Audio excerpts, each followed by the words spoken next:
Assalamualaikum dan salam sejahtera. Bersama saya lagi Cikgu Ninani dalam KSSM Asas Sains Komputer Tingkatan 3. Kita masih lagi dalam bab 3 iaitu bab algoritma dan kita masih lagi dalam standard pembelajaran 3.1 iaitu pembangunan algoritma. Jom kita sama-sama terokai. Objektif pembelajaran kita pada hari ini ialah 3.1.5 iaitu membandingkan algoritma search dan sort melalui pengecaman corak. Kemudian 3.1.6 iaitu algoritma bagi gabungan search dan sort. Dan yang terakhir 3.1.7 iaitu algoritma bagi gabungan search dan sort. 3.1.5 iaitu membandingkan algoritma search dan sort melalui pengecaman corak. Pengecaman corak ialah satu teknik untuk mengenal pasti ciri-ciri, struktur, bentuk input serta output dan sebagainya yang terdapat dalam sesuatu masalah.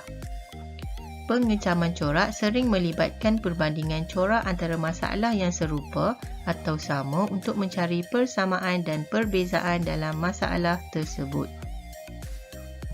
Dalam teknik pengecaman corak, kita perlu membuat pembandingan ciri-ciri algoritma search dan algoritma sort. Algoritma search dan algoritma search mempunyai persamaan, iaitu kedua-duanya menggunakan senarai dan kedua-duanya menggunakan gelung. Perbezaan bagi algoritma search ialah ia membandingkan item carian dengan item tertentu dalam senarai.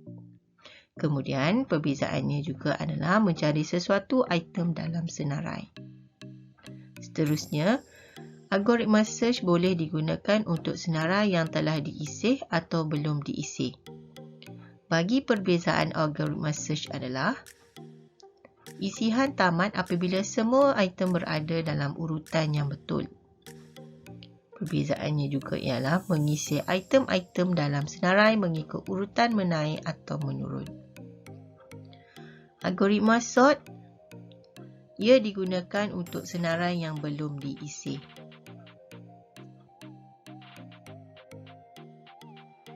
Algoritma bagi gabungan search dan sort.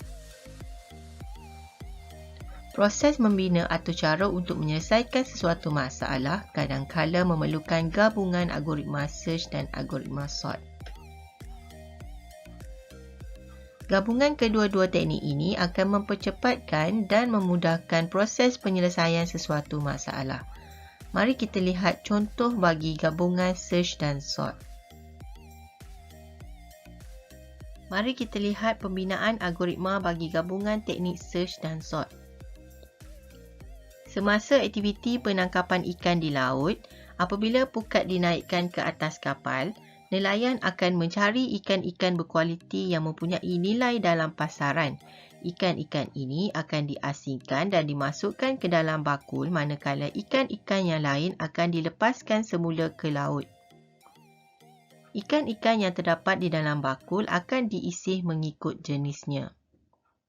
Okey, mari kita lihat algoritma carian kualiti ikan dan isian ikan mengikut jenis.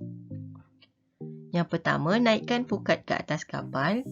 Yang kedua, cari ikan-ikan berkualiti yang mempunyai nilai dalam pasaran. Yang ketiga, jika ikan tidak berkualiti yang tidak mempunyai nilai dalam pasaran, lepaskan semula ke laut. Yang keempat, isi ikan-ikan mengikut jenis. Daripada algoritma yang telah dibincangkan tadi, proses carian dilakukan terlebih dahulu, kemudian diikuti dengan proses isian. Okay, dia telah menggunakan gabungan teknik search dan sort. Mari kita bincangkan pembinaan algoritma bagi gabungan teknik search. Naresh ingin mencari senaskah buku rujukan dalam kategori operasi aritmetik. Perpustakaan sekolah Naresh menggunakan sistem perpuluhan Dewey iaitu DDC untuk mengklasifikasikan buku-buku yang disusun pada rak.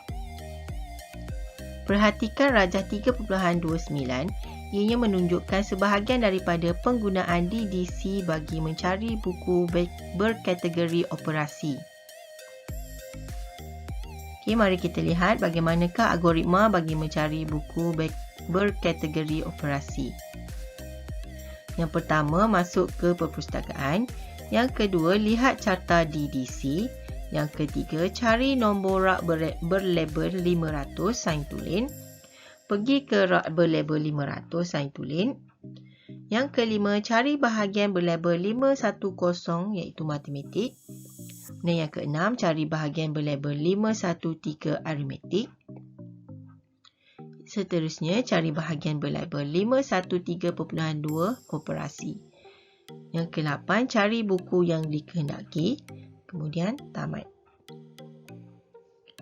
Berdasarkan algoritma ini, dapat diperhatikan bahawa gabungan dua jenis teknik carian digunakan.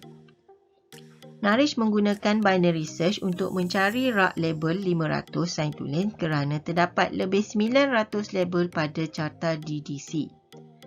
Kemudian, Narish menggunakan linear search untuk mencari bahagian berlabel 510 matematik kerana bahagian ini berada di rak pertama bagi label 500.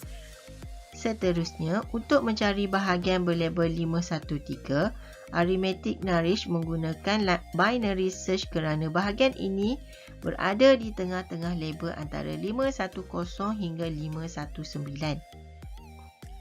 Narish menggunakan linear search untuk mencari bahagian berlabel 513.2 operasi dan seterusnya mencari buku yang dikehendaki.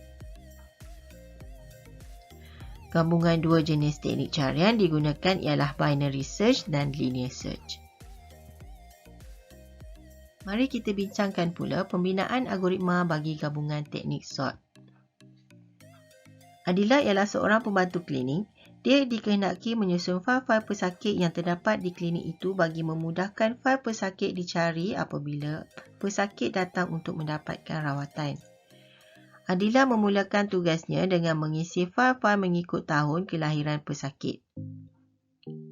Bagi setiap tahun kelahiran, Adila menyusun fail-fail itu mengikut abjad nama pesakit. Ini adalah algoritma isian fail-fail di klinik. Yang pertama, semak tahun kelahiran yang terdapat pada fail pesakit.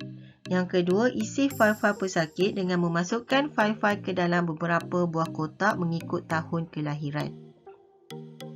Isi fail-fail yang terdapat di dalam setiap kotak mengikut abjad nama pesakit.